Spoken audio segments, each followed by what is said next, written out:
Dealing with uncertainty and anxiety during this period of self-isolation. So the world has obviously changed pretty significantly over the past month or so, and with that comes a lot of challenges, a lot of logistical challenges, but also a lot of emotional challenges. So what I'm hoping is that each week I will be able to release a 15-minute video on a Tuesday morning targeting some different mental health concerns that might pop up and ways to sort of navigate them. The topic for this week is actually working from home. And what I wanted to say before I jump into this is that if you are in a position to be able to work from home at the moment, it is actually a really privileged one. So we know that a lot of jobs have been lost as a result of these changes. So if your company has allowed you to continue as normal from home, then that's a real positive to begin with. But again, it does come with some challenges, and I'm hoping to work through those a little bit with you today. Obviously, some people really enjoy working from home and some really don't. For all of the introverts out there, you might be thinking, yippee, this is the best time ever. I don't have to interact with anyone. I can just be in bed the whole day. This is going to be great. All of you extroverts might feel absolutely the opposite. So regardless of your level of enjoyment, most people find the biggest challenge is sort of delineating work life from home life. Again, I thought I would provide some tips and tricks this week as to how you might be able to navigate that. And last week I did 7, so I'm going to do the same this week. The first suggestion is, it sounds pretty obvious, but I think that hopefully it will be helpful to some people, is to not actually work from bed. So there was a research study released not too long ago that looked at young adults working from home, and they actually found that 80% worked from bed. Obviously, it's a comfortable spot, it feels really secure, and that's why people do it. But the challenge, on the other hand, is not being able to sort of get into the zone that you need to for work. So concentration tends to suffer as a result of being in bed because you're so relaxed.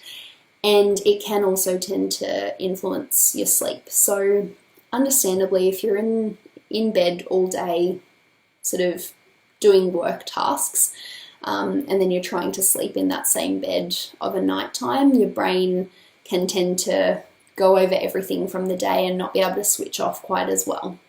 So I would say, if you can, set up a table and chair just like you would have for work.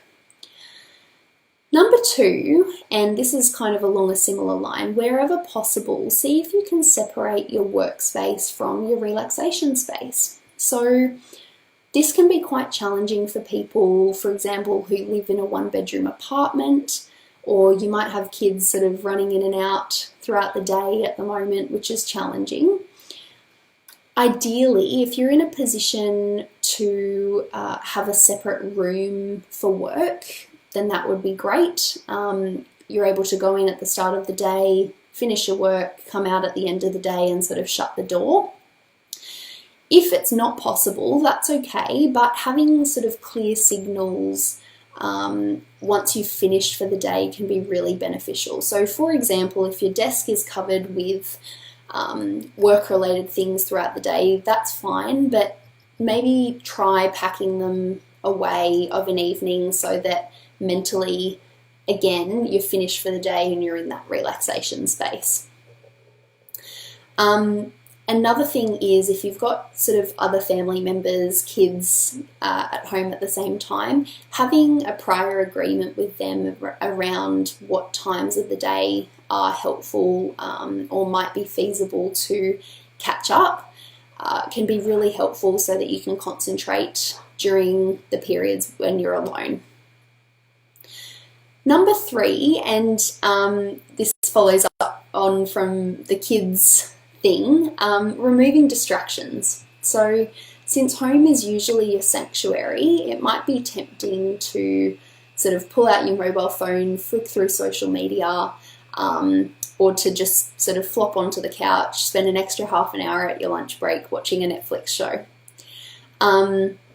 Whilst it is really important to stay connected with others during this time, adding structure into your day can help things to feel much more normal. So see if you can introduce the same boundaries that would be there in the office at home.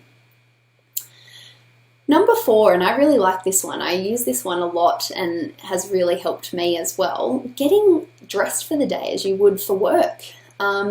So it's really tempting, again, when you first get up in the morning to sort of make your tea or your coffee, have breakfast, and go straight to work in your pajamas. And there's a little bit of delicious delight associated with that. But again, because our brains are associating those things with relaxation, it can be really hard to concentrate as well. So it can help you get into the right headspace for work, but it's also got an added benefit at the end of the day. So once you've finished all of your tasks, getting undressed out of your work clothes and putting on all of your comfy things to relax of an evening can be really satisfying. Number 5, getting out for some sunshine and exercise outside of the house can be really helpful as well. So at the moment, we're still allowed to head out for exercise. So getting some vitamin D from the sun, that can help with sleep, as can exercise, and it can really boost your mental health during this time. So it gives you something different to do that's outside of the house and outside of work, really. Number 6, since we know from the research evidence that there is a link between negative thought processes and negative emotions, negative moods, so feeling quite flat, feeling quite anxious, changing the way that you actually view this self-isolation period can be helpful. So instead of thinking of things like, oh, I'm stuck at home, this is going to be forever, which we know can really contribute to lowered mood, reframing this to something like, I'm actually safe at home, or I'm doing what is needed to protect the most vulnerable people in our community, to help our health professionals cope with the increased demand during this time. Just reframing it in your mind can be really beneficial, and there's great evidence for that. The curve in Australia at the moment is flattening somewhat. We need to continue doing what we're doing, but there is evidence that these things are working. So just reframing it in your mind can help. And number 7, I mentioned it briefly before, but remaining connected with others is incredibly important during this time. So as you might have seen from my last video, social connectedness is a major factor that can influence mental health.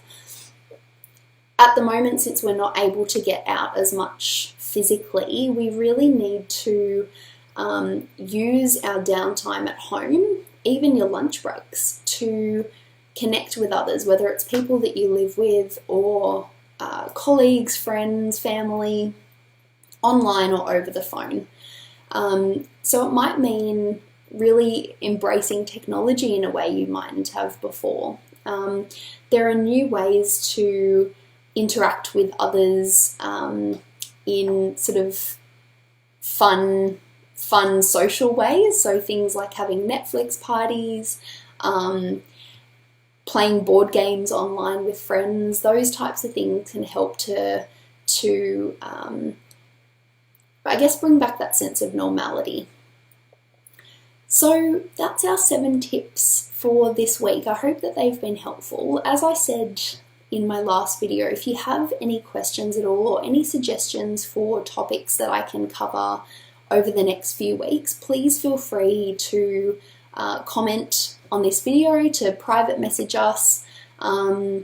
That is absolutely fine, and I will answer those questions in my next video or sort of introduce a topic based on that question. So thank you so much, everybody. Look after yourselves this week, and I will see you again next. All right, bye.